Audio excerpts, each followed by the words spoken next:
오늘은 2026년 2월 11일 수요일 오후입니다.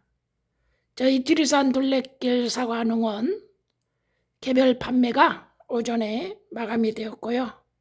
오후에 시간이 좀 나서 2026년 사과원 계획표 2차 촬영을 합니다. 개인적인 견해라는 거, 그리고 과업마다 차이가 있으니까 맹신하지는 마시고 참고만 하셔서 사과농사에 보탬이 되었으면 감사하겠습니다. 네, 6월 초부터 8월 중순 좀 못 되는 기간까지 해야 할 일들입니다. 6월 초에는 잎이 작거나 잎색이 연한 이러한 나무가 있으면은 요소 1.5kg 또는 황산 마그네슘 3kg을 연면 시비해 주라라는 것이고요. 그 다음에 이제 이 시기에 6월 초 적심, 결과지, 유인 이거를 6월 중순 안에는 끝내라라는 것입니다. 또 장마 기간에는 이제 우리가 중간 방제를 하게 되는데요. 보호살균제 중심으로 하되 철저하게 중간 방제를 해주라. 정말 이거 중요합니다. 그리고 비가 뭐 5mm나 10mm 조금 왔을 때는 큰 문제가 안 되겠지만은 비가 30mm 이상 왔을 때는 재살포해 주는 것이 좋다.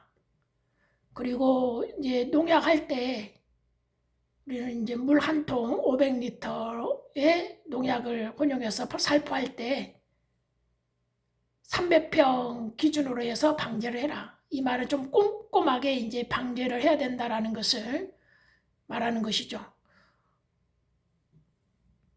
그리고 비가 예보되어 있으면은 방제 시 고착제를 섞어서 살포해라. 그래서 뿌려진 약이 씻겨 내려가지 않게끔 최대한 힘을 써야 됩니다. 그리고 7월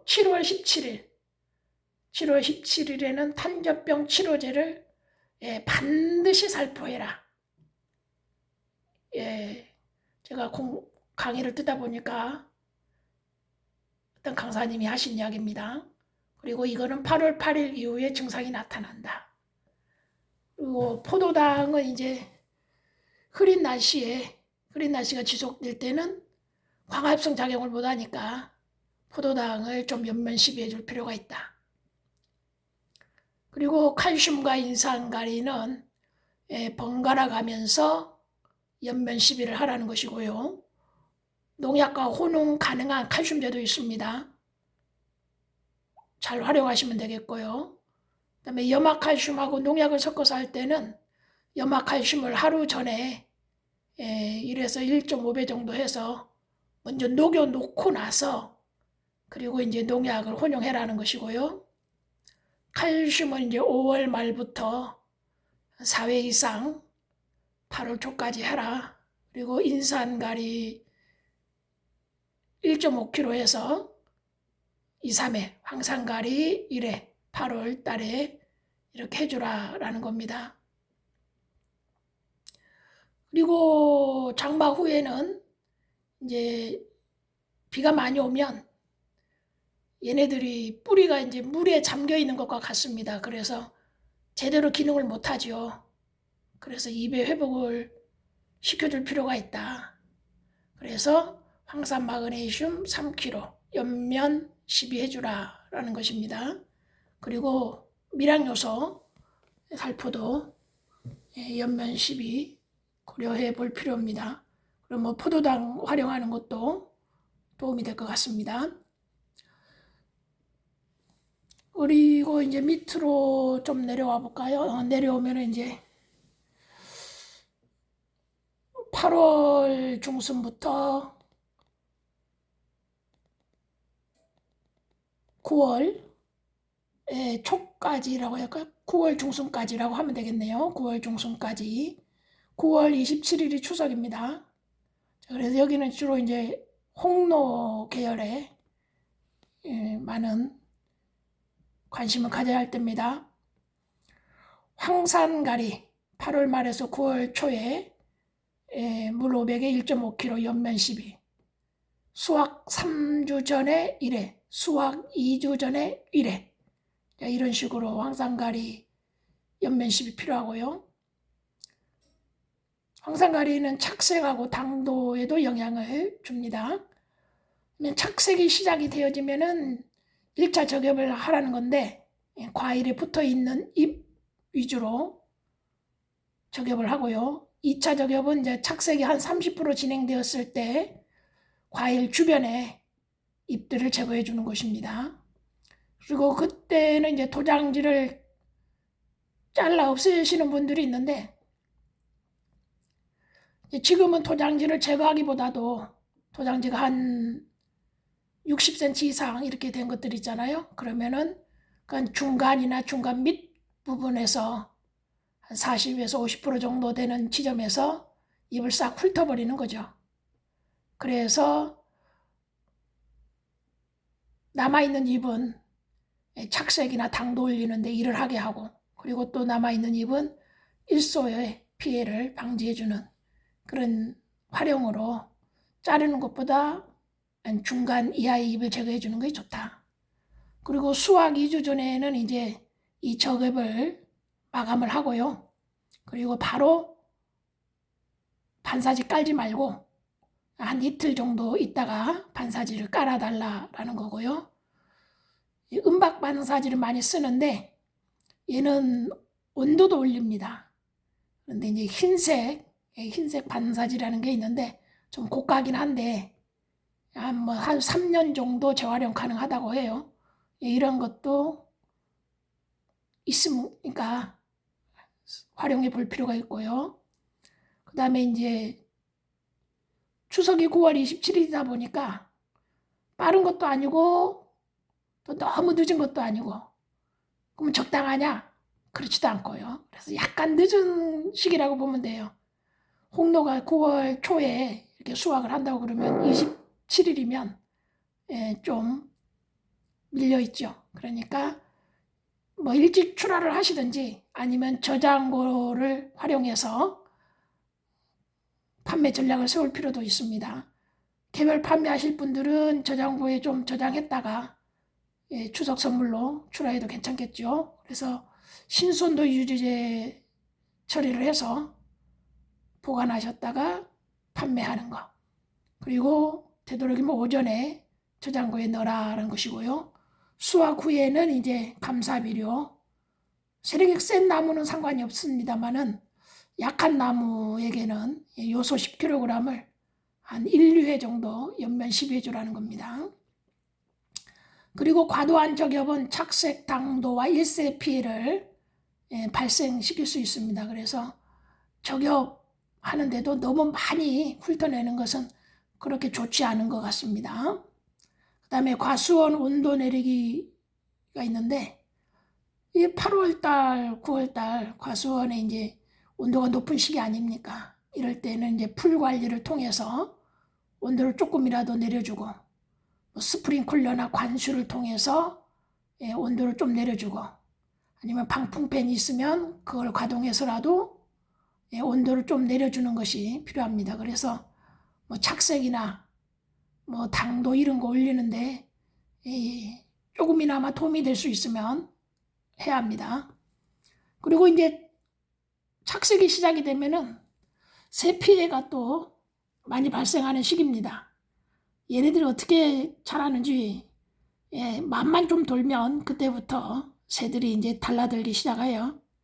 그래서 집단 생활을 하는 물가지 땡땡 막 이렇게 하는 이런 새들은 막 수십 마리씩 오고 그 다음에 까치 또는 찍바구리라는 새들 이런 새들의 피해가 가장 많습니다. 예전에 보니까 뭐 제가 폭죽도 터트려보고 독수리연도 달아보고 뭐 깡통도 두드려보고 했는데 가장 좋은 거는 개인적으로는 일회용 그물망이라도 하는 게 가장 좋더라고요. 이 그물망 해놓으면 알아요. 애들이 이 그물망 치는구나. 그러면 안 오더라고요. 근데 이제 찍바구리는 와요. 근데 찍바구리는 그렇게 해서 잘 그물에 걸리는 일들이 있더라고요.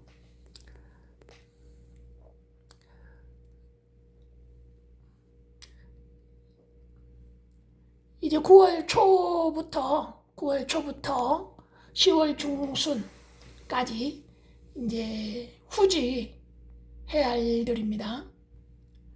이제 후지 같은 경우도 이제 칼슘을 3회 이상 적절하게 혼용해서 살포해달라라는 겁니다.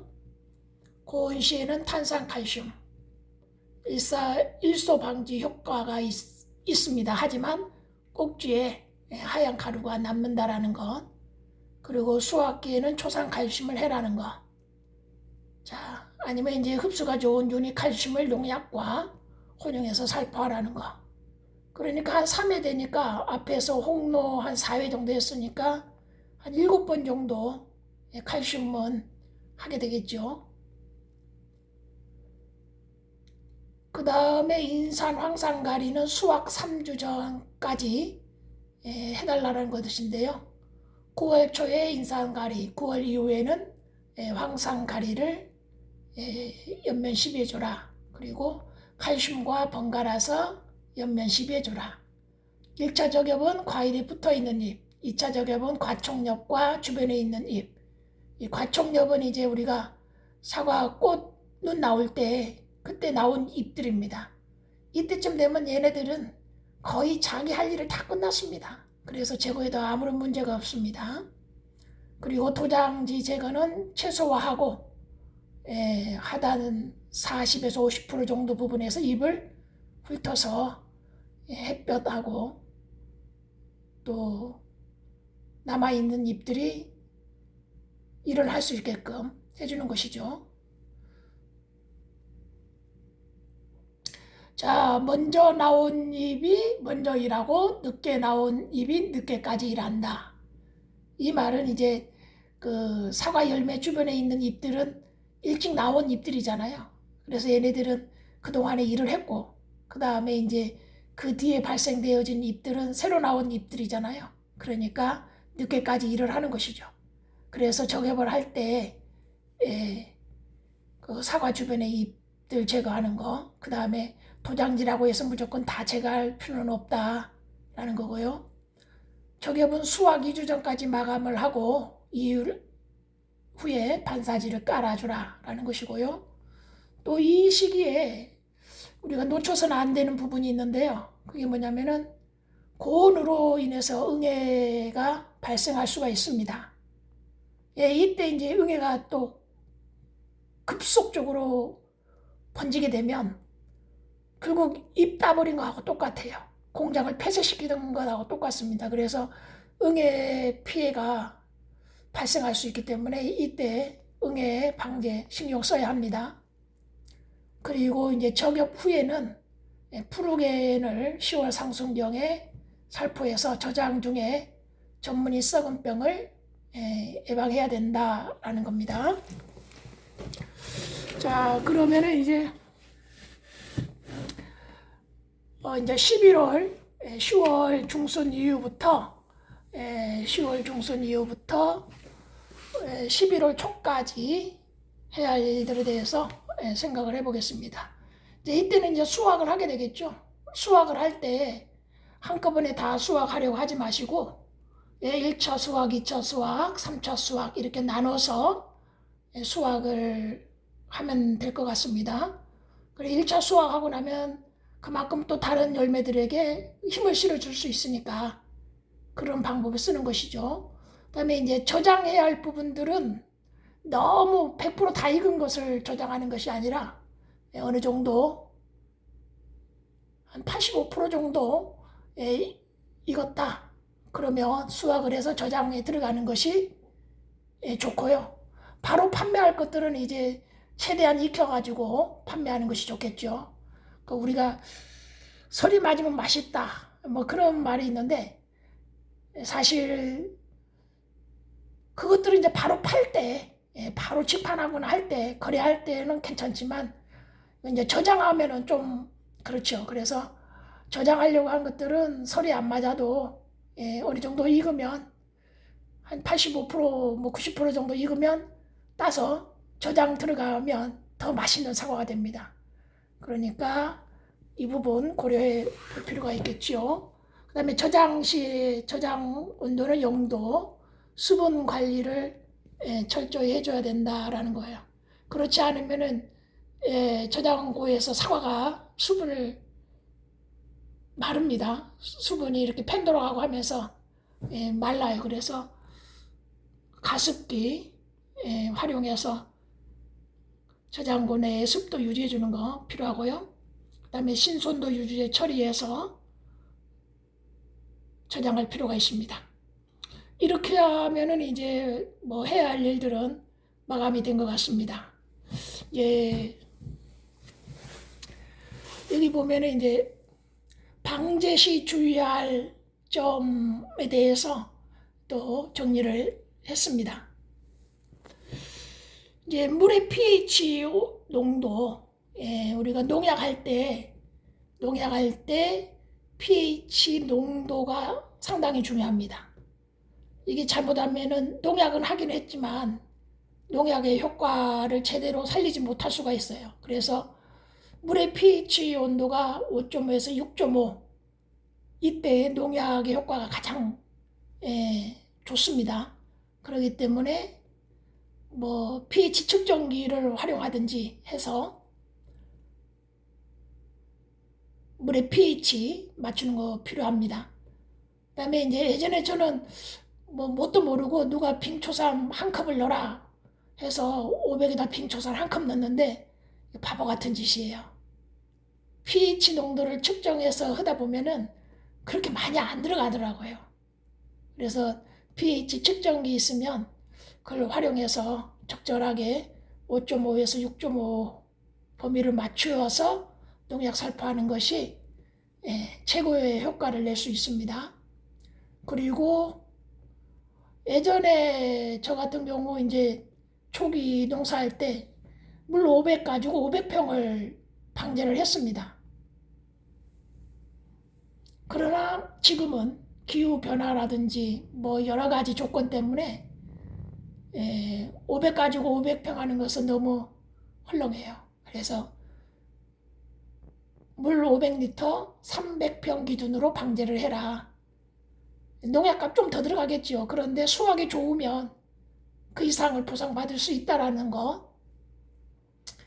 그리고 이제 사과 농사에 있어서 이제 치명적인 병충해가 3가지가 있습니다. 제가 볼 때 탄저병, 갈반병, 응애입니다. 탄저병은 이제 과일에 직접적인 피해를 주는 것인데 갈반이나 응애는 입에 피해를 줍니다. 그러면 소위 말하면 공장이 폐쇄된 것과 같아요. 공장이 문을 닫은 것하고 같아요. 그러면 결국은 좋은 사과, 맛있는 사과 나올 수가 없죠. 그래서 이 3가지 병에 대해서 잘 방제할 필요가 있습니다. 그 다음에 통풍과 방제약이 잘 들어갈 수 있도록 불필요한 가지는 제거해라. 그래서 한 6월 초중경에는 그때는 뭐 도장지 이렇게 도장지 찍기 뭐 괜찮습니다. 그렇게 해주시는 것이 좋겠고요. 약은 좀 여유 있게 그리고 꼼꼼하게 방제를 해라 라는 것이고요. 갈반 예방을 위해서는 속해보르도액을 한 2-3번 사용한다는 것이고요. 그리고 이제 이 속해보르도액을 살포할 때는 응애약 먼저 해야 된다라는 거. 응애약이 필수라는 겁니다. 그리고 장마 기간에는 중간 방제, 보살균제 위주의 철저한 방제가 필요하다. 그리고 본 방제와 중간 방제 사이에 한 3회에서 5일 안에 비가 오면 비 그친 후에는 과산화수소를 살포해라. 물 500에 과산화수소 한 4리터나 5리터 그리고 이렇게 살포하라는 것이고요. 농약하고 혼용할 때는 이제 그 과산화수소를 한 2리터 정도로 줄여주라는 것이고요. 이 과산화수소는 1시간 정도 효과를 내고 없어집니다. 그래서 이제 비 오고 난 이후에 발생됐던 병균들 금방 없애버린다고 보면 되겠죠. 그래서 반복 사용이 가능하다라는 것이고요. 비가 없을 때는 전착제를, 그리고 고착제는 비가 예고되었을 때 적절하게 혼용해서 사용해라는 것입니다. 자, 응애약은 약한 것부터 강한 것으로. 그래서 응애는 초기 방제가 중요합니다. 발견 시 나무나 통로의 풀, 또 주변에도 방제를 할 필요가 있습니다. 뭐 다른 이렇게 보면 우리가 나무 위주로만 이제 방제를 하는데 응애는 그렇지 않아요. 나무만 하는 것이 아니라 통로의 풀이나 주변에 있는 나무도 이렇게 해서 응애를 줄여야 된다는 것이고요. 그리고 이제 이 응애가 온난화로 인해서 9월달, 10월달에도 급격히 확산이 가능하다. 그리고 이 응애는 착색 당도에 영향을 미친다. 그래서 응애 방제 중요합니다. 그리고 우리가 이제 농약을 하다 보면은 중점을 두는 부분이 있죠. 살균제가 중점이 되냐, 아니면 살충제가 중점이 되냐. 자, 그래서 살균제가 중점이 될 때는 오전에 이렇게 농약을 살포해 주는 것이 좋고요. 살충제 위주. 이제 뭐 심식나방이라든지 순나방이라든지 뭐 노린재라든지 뭐 이런 살충제 위주의 방제를 할 때는 해질녘에 해주는 게 좋다라는 것이고요. 그다음에 고착제 중에 이제 케어스라는 제품이 있는데 얘는 자체적으로 탄저병 예방 효과가 있습니다. 소위 말하면은 열매를 이렇게 보호하기 때문에 탄저병 침투를 막는 그런 일을 하고 있습니다. 자, 전착제 마코피과 플러스 델란 또는 다이센 M45 얘네들은 약 큰 예방에 효과가 있다라는 것이고요. 그리고 다이센 M45와 전착제는 갈반 예방. 그리고 육아기 때는 조심해라라는 건데요. 우리가 이제 다이센 M45를 중간 박제로 많이 쓰는데 이 다이센 M은 갈반 예방에만 효과가 있다는 거예요. 탄저병에 효과가 없습니다. 그러니까 다이센 M 중간 방제했으니까 탄저병 되겠지? 아니라는 거예요. 그래서 다이센 M45는 갈반 예방 위주의 약제라는 거. 그 다음에 안트라콜. 자, 여름철에 주로 사용해라는 것이고요. 아연이 포함되어 있어서 생장점이 튼튼해진다라는 것입니다. 대신 피부 알러지가 있다라는 거. 그리고 델란이라는 제품, 얘는 전착제는 섞지 마라. 그리고 사용량을 준수해라. 얘도 피부 알러지가 발생할 수 있다라는 겁니다. 그리고 머판, 또 캡탄, 얘네들은 이제 물 500에 1kg 정도를 섞어서 뿌리는데 개화기 때에는 뿌리지 마라. 알칼리 용어이랑은 혼용하지 마라. 그리고 다코닐, 개화기 30일 이내는 동맥이 발송할 수 있다. 그리고 고온시에 뿌리면 안 좋다. 이거를 참고하시고요. 그다음에 이제 농약할 때 방호복이나 방독 마스크를 반드시 착용해라. 돈이 우선이 아닙니다. 사과가 우선이 아닙니다. 사람이 우선입니다. 그래서 방호복이나 방독 마스크 철저히 착용해라. 그리고 이제 순나방이나 심식나방 같은 경우에는 교미교란제를 활용하면은 개체수를 줄일 수 있다. 그러면 이제 농약 방제를 좀 적게 해도 되겠죠. 이 부분에 대해서는. 그리고 비가 30mm 이상 왔을 때는 돈 아까워하지 말고 농약을 재살포해라. 올해 같은 경우만 해도 사과금이 얼마나 좋습니까? 저 같은 경우도 없어서 못 팔 지경이었으니까요. 예. 어쨌든 내년도 그렇고 내후년도 그렇고 앞으로 사과금이 괜찮을 것 같아요. 그래서 농약 아까워하지 말고 살포하자. 그리고 방제 후에 남은 농약은 중복으로 방제하지 말아라. 소위 말하면 우리가 농약 치고 나서 남았어요. 그 남은 농약을 또 가서 또 뿌리면은 이게 이제 약해가 발생할 수 있다라는 거예요. 그래서 어느 정도 계획을 세우고 방제를 하고 또 충분히 꼼꼼히 하고 그렇게 하고 나서 남은 농약은 버려라. 그리고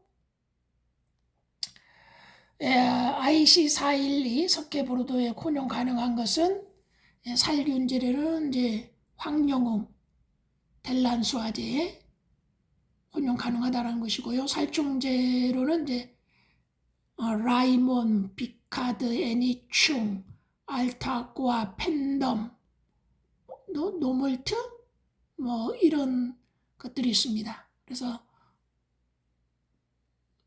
활용해서 살포할 필요가 있습니다.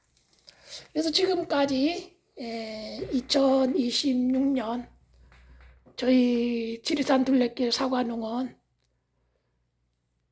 농사계획표인데요. 이제 이렇게 이제 계획을 세워놓고 함으로써 빠지지 않고 방제를 할 그러한 계획입니다. 네, 이게 좋은 점은 그거예요. 이렇게 계획을 세워놓고 한 번씩 보니까 그 시기에 아차하고 잊어버리지 않는 가끔 농약하다 보면은 빼먹고 지나갈 때가 있어요. 그런 것들을 방지하는 것이죠. 이제 저는 이제 작년부터 화농법을 이제 좀 일부 후지만 하고 있는데요. 올해도 이제 화농법을 좀 할 건데 지금 그 부분에 대해서는 제가 어떻게 언급을 할 수가 없습니다. 그래서 이제 좀 두고 보고 할 수 있으면 또 영상 찍어서 올리도록 하겠습니다. 긴 시간 시청해 주셔서 감사합니다. 어쨌든 여러분들도 2026년도 사과 농사 잘 지어서 땀 흘린 만큼 그리고 고생한 만큼 그러한 보답을 꼭 받을 수 있기를 당부를 드립니다. 꼭 보답받았으면 좋겠습니다. 감사합니다. 지리산 둘레길 사과 농원이었습니다.